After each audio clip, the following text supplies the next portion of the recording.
সাইয়েদুল ইস্তিগফার ক্ষমা প্রার্থনার শ্রেষ্ঠ দোয়া। যে ব্যক্তি প্রতিদিন সকালে দৃঢ় বিশ্বাসের সঙ্গে এই ইস্তিগফার পড়বে আর সন্ধ্যা হওয়ার আগে সে যদি মারা যায় সে জান্নাতি হবে। আর যে ব্যক্তি রাতের প্রথম ভাগে দৃঢ় বিশ্বাসের সঙ্গে এই দোয়া পড়বে সে ভোর হবার আগে যদি মারা যায় তবে সে জান্নাতি হবে।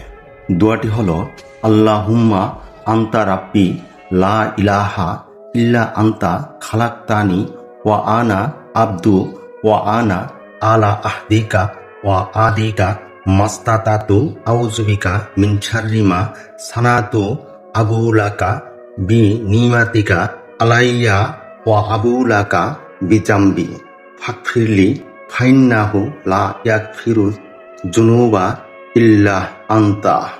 অর্থ হলো, হে আল্লাহ, তুমি আমার পালনকর্তা, তুমি ব্যতীত কোনো উপাস্য নেই, তুমি আমাকে সৃষ্টি করেছ, আমি তোমার দাস, আমি আমার সাধ্যমতো তোমার নিকটে দেওয়া অঙ্গীকারে ও প্রতিশ্রুতিতে দৃঢ় আছি।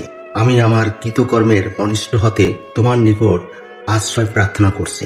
আমি আমার উপরে তোমার দেওয়া অনুগ্রহকে স্বীকার করছি এবং আমি আমার গুনাহের স্বীকৃতি দিচ্ছি। অতএব তুমি আমাকে ক্ষমা করো, কেননা তুমি ব্যতীত পাপসমূহ ক্ষমা করার কেউ নেই।